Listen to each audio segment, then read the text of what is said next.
सर्व मान्यवर सर्वांचे नाव या ठिकाणी मी घेऊ शकत नाहीये. अखंड हिंदुस्थानाचे आराध्य दैवत छत्रपती शिवराय, मुलींसाठी प्रथम शाळा सुरू करणारे महात्मा ज्योतिराव फुले आणि या भारताला संविधान देणारे डॉक्टर बाबासाहेब आंबेडकर यांना प्रथम वंदन करून मी या ठिकाणी 2 शब्द व्यक्त करणार आहे.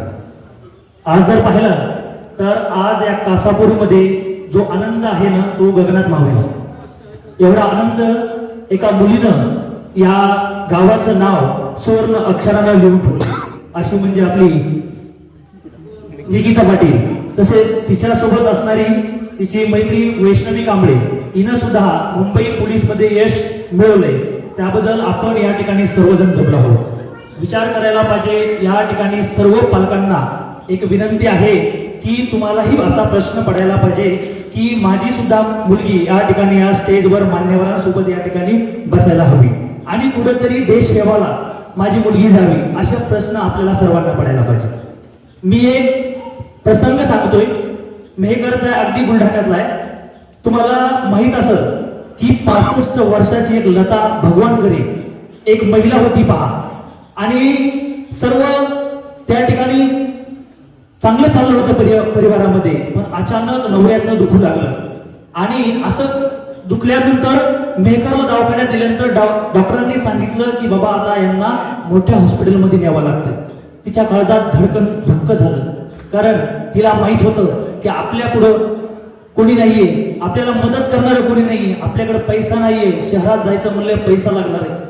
त्या बाईच्या मनामध्ये प्रश्न पडला आणि काय करावं काही सुचेना. पण डॉक्टरांनी सांगितलं की बाबा शहरात जाण्यासाठी यांना दवाखान्यात ऑपरेशनसाठी 1 लाख रुपयाची गरज आहे. तिच्या काळजामध्ये धक्का बसला आणि काही क्षणामध्ये ती विचार करत बसली आणि तिच्या समोर टेबलावर एक पेपर दिसला. पेपरावर एक न्यूज होती. पहिलीच हेडलाईन होती, मॅरेथॉनची स्पर्धा. शहरामध्ये मॅरेथॉनची स्पर्धा, जो जिंकेल त्याला 1 लाख रुपयाचं पारितोषिक भेटणार.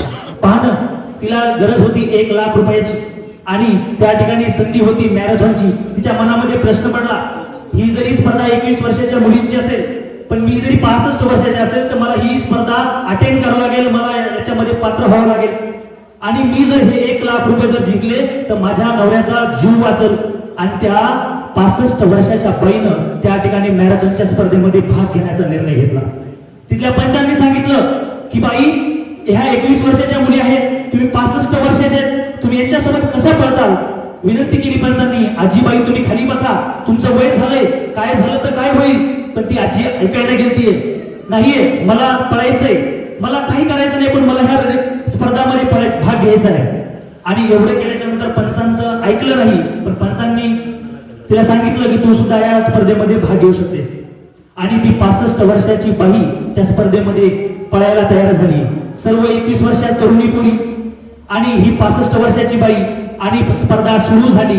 अगदी एवढ्या जोरात पळायला लागली कारण तिचा आपला खाल्ला पदर या ठिकाणी कमरेला पोहोचला आणि एका 21 वर्षाच्या मुलीप्रमाणे धावत सुटली.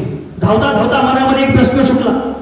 प्रश्न असा पडला की बाबा, ही स्पर्धा जर मी जिंकले नाही तर माझा नवरा त्या ठिकाणी मृत्यू पडेल, म्हणून ही स्पर्धा मला जिंकायची आहे. म्हणून त्या जिद्दीनं ती एवढी धावत होती आणि त्या मॅरेथॉनच्या स्पर्धेमध्ये ती 65 वर्षाची लता भगवानकरे मेहकरची अव्वल आली आणि 1 लाख रुपयाचं पारितोषिक जिंकलं.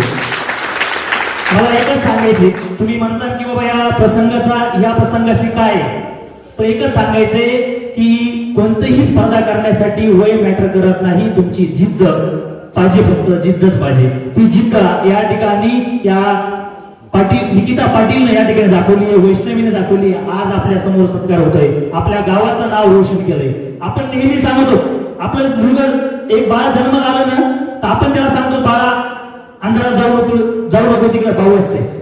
पहा, ते अंधारात जातच नाही बा. त्याला माहितीये की आईने सांगितलं अंधारात गेल्यानंतर भाऊ ये. ती चांगलं मोठं होते 10 वर्षाचं, परत आई त्याला सांगते की बाळा अंधारात जाऊ नको तिकडे भाऊ ये. पण ते ऐकतं, आईचं ऐकतं आणि परत जात नाहीये. असं ते चांगलं 21 वर्षाचं होतंय तरी अंधारात जात नाही, लग्न होतंय तरी अंधारात जात नाही, कारण त्याला त्याच्या मनामध्ये एक प्रश्न बिंबवला असते की अंधारात गेल्यानंतर भाऊ आहे. 2 लेकर झाले तरी तो अंधारात जात नाही. चार खांद्यावर जरी गेला तरी तो अंधारात जात नाहीये. म्हणजे अशी आपल्याला एक प्रसंग लहानपणापासून शिकवून झालेली.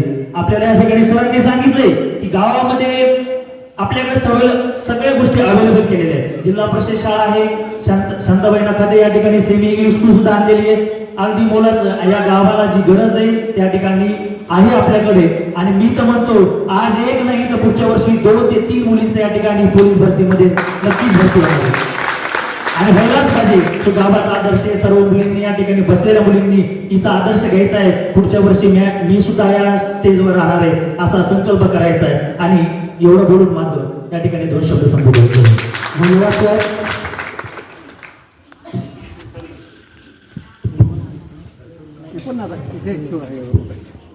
खरंच